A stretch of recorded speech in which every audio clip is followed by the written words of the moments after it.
Souls games can cure gamers, gentlemen. A little over a year ago, I tried to beat Dark Souls 3 for the first time in my life. It was also my first Souls game ever. As a casual gamer, I was used to play competitive games like Counter-Strike or PUBG. I knew the Dark Souls series was considered hard, but in my mind, it couldn't be harder than landing 5 headshots in a single round of a competitive game. So I was pretty confident in myself. And as most of you would expect, yes, I got abused in every way possible. Physically, mentally and verbally, by random NPCs who seemed personally offended by my existence. But even though it was one of the hardest gaming experiences of my life, I will never regret going through it. So what did Dark Souls do to me, and why can I fully guarantee you that you should try this game? In general, there are 2 essential things that you need to master if you want to beat any Souls-like game. The first, of course, is patience. Of course, patience is just as important in competitive games as it is in Soul games. But the kind of patience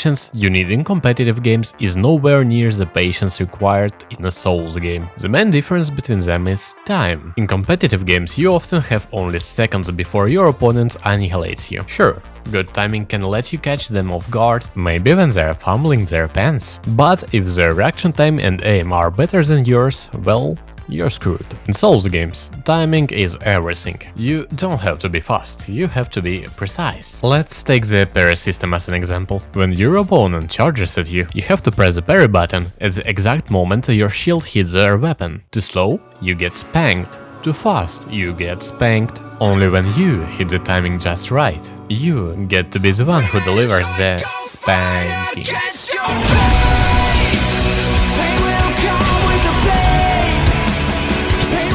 And to acquire this, all you need is patience and self-control, of course. A lack of self-control is the #1 reason why so many players abandon the game before even beating the first boss. They get rage-baited by NPCs and quit forever. But gentlemen, I can assure you, once you overcome the first obstacle, every challenge of similar difficulty becomes much easier to handle mentally. And this isn't something I made up, this is just pure science at work. Yes, science!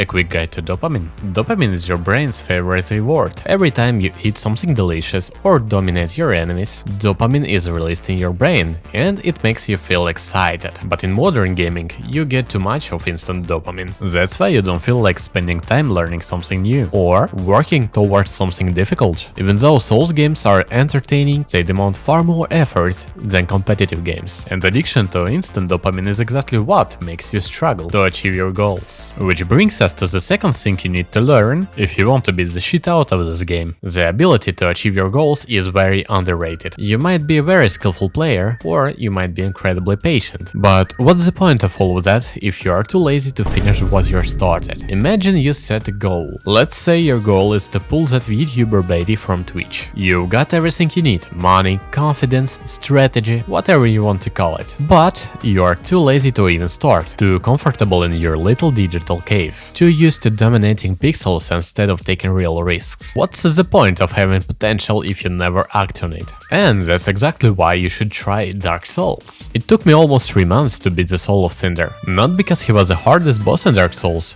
but because I was lazy. During those 3 months I was just postponing it. Every time when I thought, maybe it's time to finally finish the game, I just pushed it farther away. And when I finally come back to it and did it, I realized something. The relief that I felt wasn't about beating the boss, it was about beating the version of me who kept running from finishing where he started.